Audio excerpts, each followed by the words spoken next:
Hi guys, welcome back to another episode of Sin and Tonic.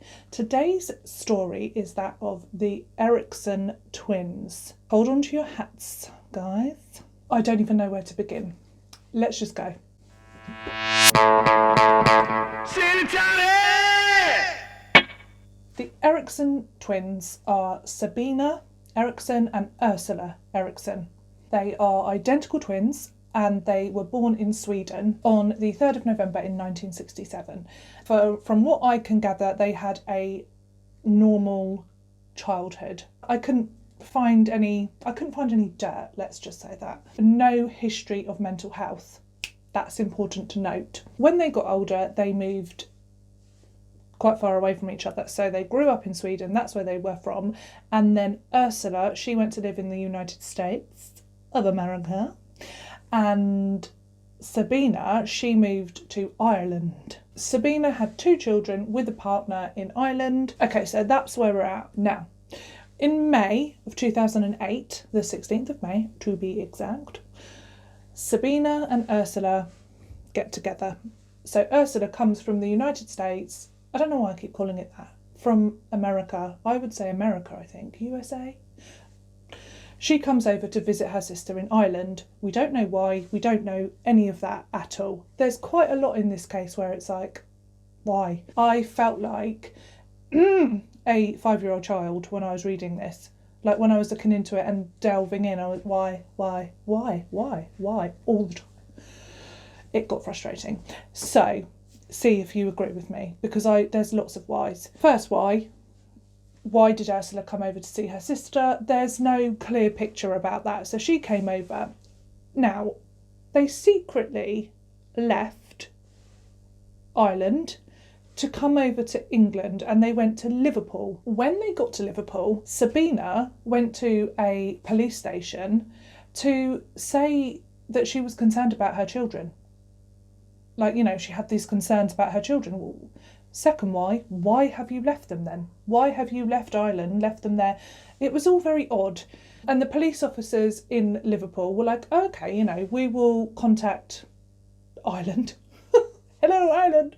So that we will contact the police there. We'll check in, like do a welfare check on your kids. I don't even know if that's the right term, but you know what I mean. So that happened, which seems like the first bizarre instance in this case. When they got in contact with the police, they found out that Sabina and her partner had had an argument or a big row the night before. Who knows what happened there? They probably just thought, you know, they're having a Barney, they're having a domestic, she's come to check on the kids, you know, blah, blah, blah. Kids are fine. So at about 11:30 after this, in the morning, they arrived at Liverpool at about 8:30 in the morning, go to the police station. Now they're ready to move on. So at 11:30, they get on a National Express coach to London, Liverpool to London. Again, nobody knows why. Now this is where it starts to get spicy. Get spicy early on in this one. They are on this coach, and for whatever reason, we don't know, they act weirdly. So weirdly that the driver of the coach makes a stop where he wouldn't normally. Off you get. They say that they got off of the coach because they felt poorly and they didn't feel very well. The driver of the coach said, no, they were crazy, and that they were acting really weird, really suspicious. They were like holding onto their bags, like clutching onto their bags, and he was like, there's something not going on. What? There's something amiss, is what he thought. I assume. Definitely. Oh, fucking hell, Sophie. Driver isn't happy. The behaviour made him nervous and he wanted to check their bags and they wouldn't allow him to. So he was like, you're not getting back on this coach. See you later. Off skis, bye. So he left them at Keel Services. He also informed the manager at Keel Services about the situation. He was like, couple of Fruit Loops on the bus, won't let me check their bags, and I'm leaving them here.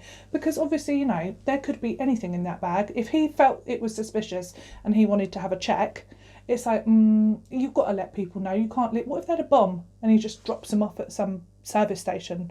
Like, you know, so he lets the service station manager know. The service station manager also felt like their behaviour was suspicious.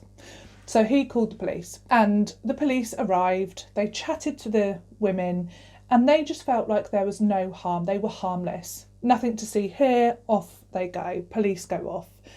And so do the twins. They just start walking.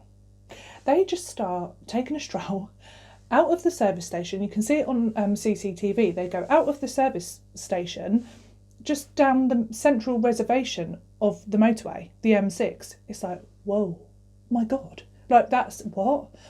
So at this point, you're thinking, okay, they are a little bit off their rocker. Who does that? You don't do that. There's no pavements. I think it's illegal. I don't think you're allowed to like walk on the motorway. Do you know what I mean? So it's like, no. You two, stop it. And it gets worse. Not only is it just weird, then they try and cross the road. I'm going to have to put a picture up, like a motorway. I don't know, because I know lots of people that watch are in America. Motorway is like, I don't know, like, I don't know what you would call it, a freeway, a highway. I don't know what either of those are actually. So I'll put a picture of the M6 up somewhere, so you can see what I mean. You don't go walking on that road. It's not like a leisurely stroll place where you take your dog for a walk. No, it's for cars only. Busy, fast. Like they go at, like cars can go at like 70 miles an hour. Some people go faster. Very naughty. But you know what I mean. You know what I'm getting at. It's a big, fast road, and these two try and cross it. No, what? Again, still at this point, you get all sorts, don't you, in life? And you know. It would be shocking to see it on a motorway. You'd be like, what? They're trying to cross the road. But you would just think, oh, well, they're crazy. They're just those sort of people, you know, until they persist and they try and cross and get themselves hit by a car. Sabina gets herself some minor injuries by being hit by a car. As you can imagine, this is causing like widespread chaos on the M6 because everyone, if you see people on foot, you're going to be like slowing down. You don't want to be the person that hits somebody. So that is causing traffic. It's causing, you know, people to get cross. Now, the highway police, I don't know if that's what they're called, like the highway patrol police, they are being followed that day by like a small camera crew for a TV show that we have here, like Motorway Cops or something like that it's called. And it's a really good programme. You know, you get to like see like a day in the life of the cops that are on the motorway. I think I've watched this episode because when I was researching, I was like, I saw that. Crazy. These two are causing mayhem. Highway patrol get a call. They're like, got camera crew. Yeah, I knew it. So having a chat, like, you know, like, oh, this thing doesn't happen every day, but we do get some cases of it. And then that's probably a really unfair impression. But I just think it's funny, you know, doing their business, being filmed.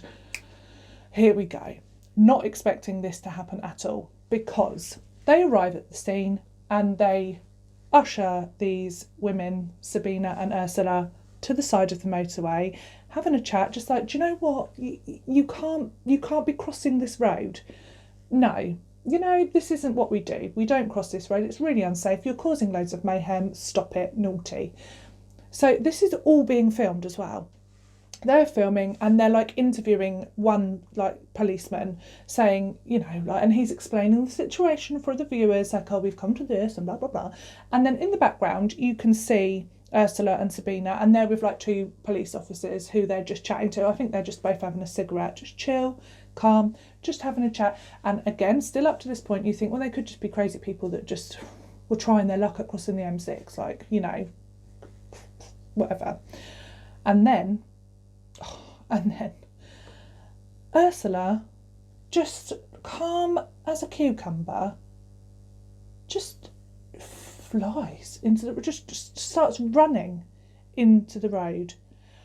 Oh my gosh. Everyone is in a state of shock. The police officer nearest to her like tries to grab her coat. Takes all sorts, doesn't it?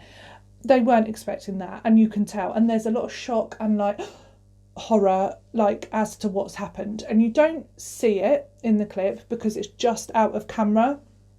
But effectively, like what happens is that Ursula just runs into the side of an articulated lorry going at like 60 miles an hour.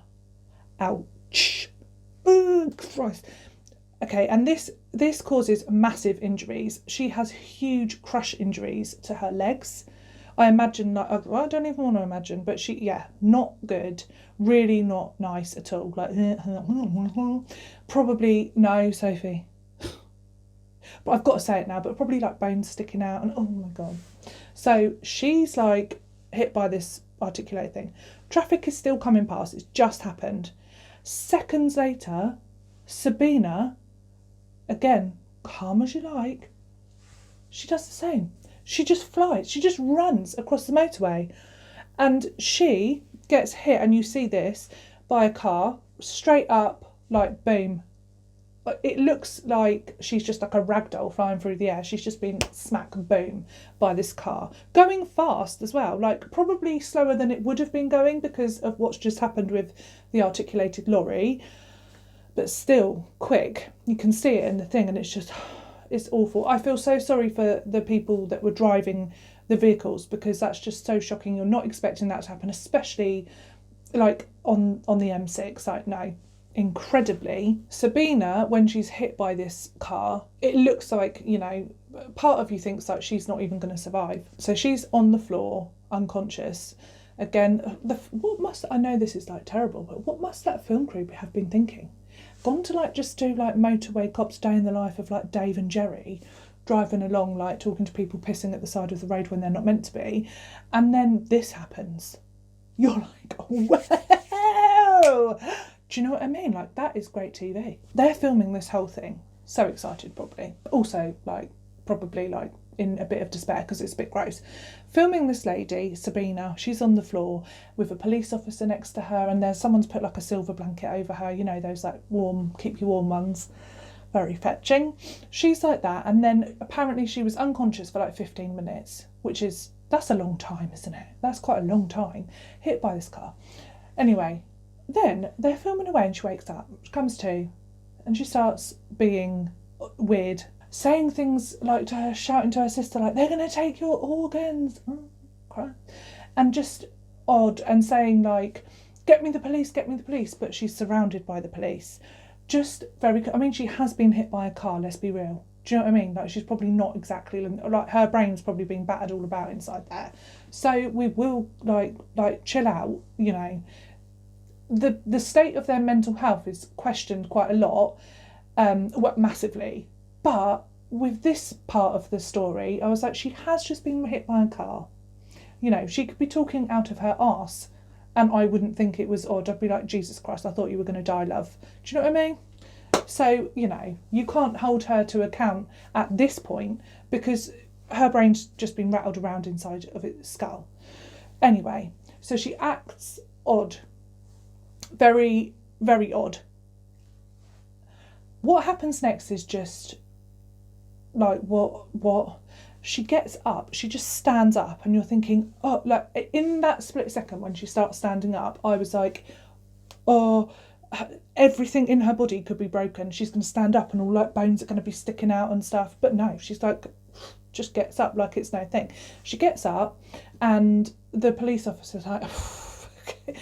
And then she starts to sort of like walk. You can see her like trying to walk to the central reservation again to go on the other side where all the cars are still going at like 70 miles an hour. And all it takes is like Joe Bloggs in a rush to be doing 80 or 90. Naughty, but happens.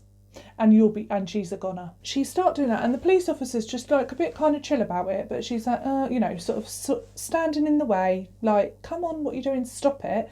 She decks her in the face. She punches her right clean in the face. Boom. No. And then she pegs it and she runs. She runs straight over the central reservation. Luckily, by this point, people are rubbernecking. Is that what you call it? Rubbernecking? You know, like when there's been an accident and everyone slows down to have a gander. That's going on. So the traffic on the other side of the road isn't going as fast because they're like, ooh, what's this drama? Get the popcorn out. And the police are there and they're like waving. They're like, you know, stop, slow down. So she doesn't get hit again, I don't think. I might need to watch that again because I'm sure she doesn't. No, she doesn't. At this point, the traffic is stopped. The police officer gets her and then she is handcuffed for her own freaking safety and the safety of the police officers, because she's obviously, going off on one, taken to an ambulance and sedated. That's probably the most sensible thing that happens in this entire story. When you're watching the footage, and it's all like, you can find it on YouTube, you can just find it if you type it into Google, the Eriksson twins, you'll just find footage of it, because it was also just filmed it was basically all filmed, wasn't it, because of the TV crew. So you can see it. And although I'm talking about it to you, when you watch it, it's really eerie. So it's very odd. From the second, when you're just watching them having a cigarette and they're just standing there, you wouldn't think anything is amiss. And from the second she sort of takes that step and goes into the road, it's like a horror film.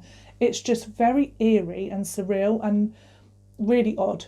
It gives you, it's a goosebumpy moment. You're watching it thinking, oh, like, what has happened here? And a lot of talk was, there's a few theories basically around it.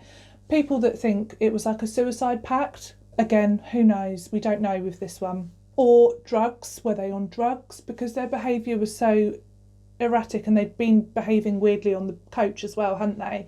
And weirdly enough for the service station manager to ring the police as well. So yeah, so it's like, drugs came into question. So did like a suicide pact. No one's really sure why. Another why. When they searched their bags, there was like loads of broken mobile phones as well. Another theory that was thrown in was that they were like drug smugglers or something, but that seems really far-fetched. No drugs were found. And yeah, but the broken phones is weird. That's weird. Pop in the comments if you have a theory about that, because I don't. It's just odd. Loads of broken mobile phones. What's that about? Ursula is taken to hospital in an air ambulance because her legs are crushed and like she's in a serious condition.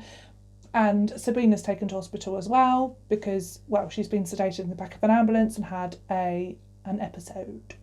So they're both on their way to hospital. 5 hours later, Sabina is released from hospital because she's, it's superficial injuries, although when you watch it, you're like, what?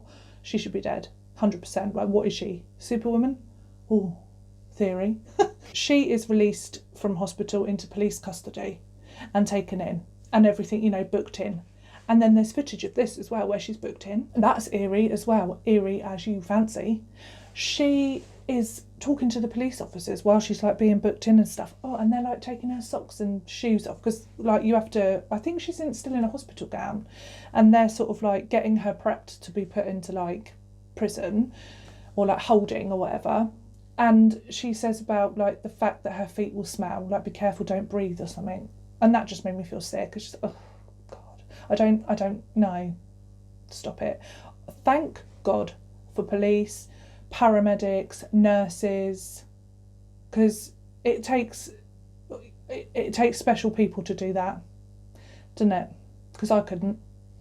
I've probably missed loads of people that do things that I couldn't do. There's lots of things that I couldn't do, but So after the foot smelling, sniffing, don't breathe comment, she then makes a really weird statement about, like, in Sweden we have this saying that, like, if we have one accident, more will follow.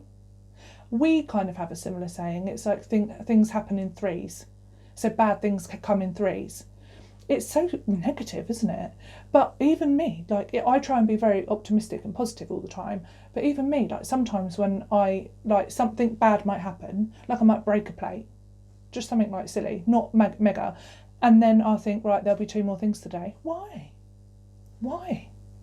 So that's what I think she was getting at, like her little like crazy moment quote sort of thing. But she's not with it. You can tell then she's not with it. Again, she's been hit by a car.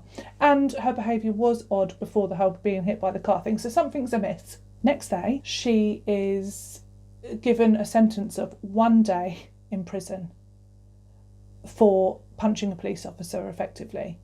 So this woman that's clearly not right, this is like the biggest why and the most frustrating thing that happens in this case right now. Really makes me angry.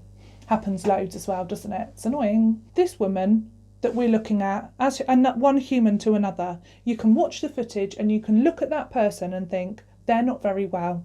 They are not very well. Even just looking at like what's going on in the police custody, right? Let alone the fact that this person yesterday or the day before tried to kill themselves. What else was she doing? On the M6 by running in front of vehicles multiple times. So this person is not right, are they?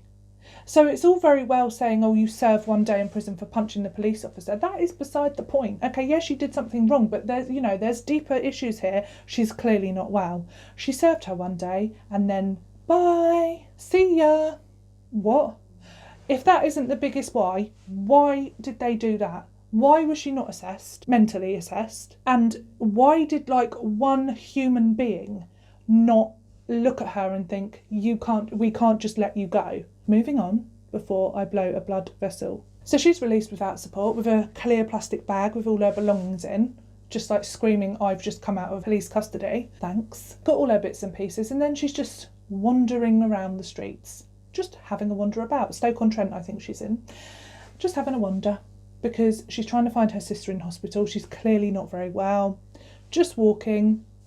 Really vulnerable and open to anything, isn't it? Like, if she's a very vulnerable person at this point. At about 7 o'clock in the evening, she is approached by Glenn Hollinshead. He's 54 and he's like an ex-paramedic, RAF. He's got like a really good list of jobs going on. They approach her because she's vulnerable. And I want to say luckily,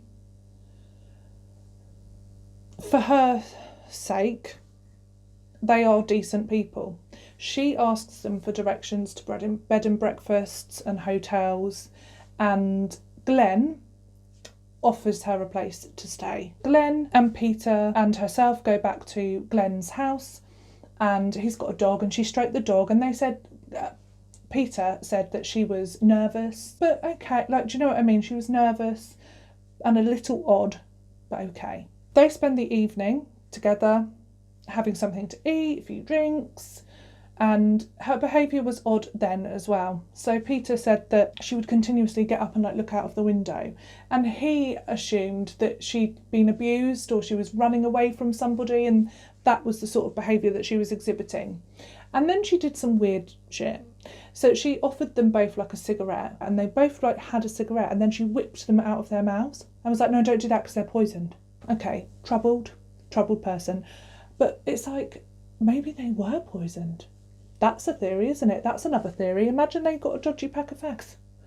Because she seemed to kind of settle down in her prison spell of a day, and then maybe they gave her packet of cigarettes back when she left. Who knows? That's just speculation from my brain. Peter Malloy, he left at midnight and went home, and Sabina stayed the night. The next day at midday, Glenn rang his brother to ring around the hospitals and try and find Sabina's sister Ursula. And then at about 7:40 p.m, he's preparing a meal for Sabina, and then he pops out to a neighbour to borrow some tea bags, and then he goes back. And this is horrible. He returns home, and then minutes later comes out and back to the neighbour, and he's like, she stabbed me.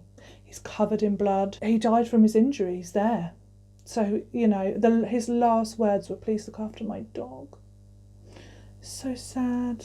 Like, so sad. That really got me. So I was just like, oh, like, he knew he was dying. So Sabina had used a butcher's knife and had stabbed him 4 times. Just awful. From what his family said, he was just, he took pity on her, and he couldn't see her just walk off. And he must have felt like she wasn't going to go to a B&B or a hotel, or she didn't have money, and he took her in. And his good deed was just the wrong person. Poor Glenn has now lost his life, and Sabina just legs it. So she's gone. She's left. Not only has she left, she's left with a hammer. And in CCTV footage, she's like running away, and you can see her like periodically just smashing her head with the hammer, hitting herself on the head. And it's like, oh, very, again, eerie, surreal, uncomfortable to watch, you know. And again, it is like a horror film. Like, these people in horror films are obviously based on like things like this that you just don't happen today often. She's on the run now. Paramedics have been called, police have been called, and eventually paramedics like catch up, and they're sort of like on her tail, and they're chasing after her to get her and help her. And obviously, you know, she has just committed this awful crime. A member of the public stops their car, sees her hitting her head, and thinks, oh, you know, I need to stop that, and, you know, stops the car. And this is where it's just even more bizarre. She just pulls out a piece of roof tile from her pocket, yes, roof tile, and just smashes him over the back of the head. Okay. I mean, roof tile. Where's she got that from? What's going on? What is going on? And also, she has a hammer in her hand. What? She smashed him on... Whatever. It's just too weird, isn't it? Like, that's just too bizarre. So she's done that, and then she flees again. Off she goes. He's like, fuck you. I'm not helping you anymore. And she's gone, still running, gets to a bridge, and off she pops. She just jumps off the bridge. It's like 40 foot. I don't know what measurements mean at all, even in I don't know. So she jumps off this bridge. She breaks both of her ankles in the process, and fractures her skull. So not good. Ultimately, she's taken to hospital and she is arrested on suspicion of murder. In the meantime, all of this has gone on, and months after, Ursula is still in hospital, recovering with these awful leg injuries. Eventually, she returns to the USA. I think she spent some time in Sweden before she went back to the USA, but that's what Ursula did. No charges were brought against Ursula whatsoever. Effectively, she ran into a road trying to kill herself and got hit by an articulated lorry and survived. It's bizarre, but yeah, so she had no part to play, or did she? Because at the trial of Sabina, it was said that at the time of the murder of Glenn and this whole situation that went on those few days, she was suffering with mental illness, and she was suffering from something called folie à deux. Now, this is where the psychosis of one twin, and this is my first ever Sin and Tonic video, definitely check it out, because I haven't watched that back. But it would be interesting to. I wonder if I'm like better or not. But the twins in that episode that I covered, the Pepin sisters in France, they were diagnosed with folie à deux. So it's like the psychosis and mental issue with one twin, sort of transfers to the other one as well. So there's like one twin that's suffering with some sort of, like, why did Ursula come to visit her sister? Why did she come to Ireland? Was she suffering?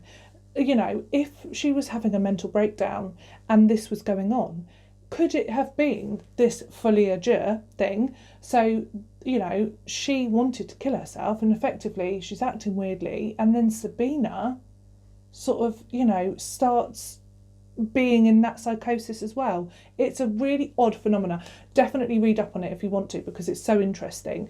But that's interesting. It's like, this is what they say was going on with Sabina and Ursula, and Sabina was suffering from this psychosis, and she at the time was not like in her right mind, and it looks like that, doesn't it? She was sentenced to 5 years in prison. Now that seems really small, considering that people normally who have taken somebody's life, murdered somebody, would get life, definitely more than 5 years.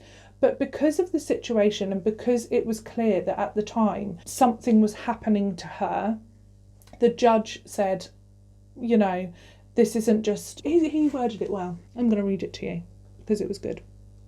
I understand that this sentence will seem entirely inadequate to the relatives of the deceased. However, I have sentenced on the basis that the reason for the killing was the mental illness, and then therefore the culpability of the defendant is low, and therefore the sentence I have passed is designed to protect the public. It is not designed to reflect the grief the relatives have suffered, or to measure the value of Mr. Hollinshead's life. I like that. No sentence that I could pass could do that. Very true. It is a sentence which I hope fairly measures a truly tragic event. Sabina was suffering from delusions which she believed to be true, and they dictated her behaviour. It is not one of those cases where the defendant could have done something to avoid the onset. She turned to Christianity in prison. She came out of prison, and I cannot find any information about her or Ursula since. Sabina never answered anything really. Every question she was asked was no comment. Like I say, there's been many theories thrown about, and some that just seem unlikely. I guess my gut says that something happened with Ursula, some sort of mental breakdown, and her and Sabina just it got away. Like their mental health, there was a big breakdown there. That's what I think. Thank you so much for joining me this week. I'll see you next week for another glass of gin and a true crime story. Bye!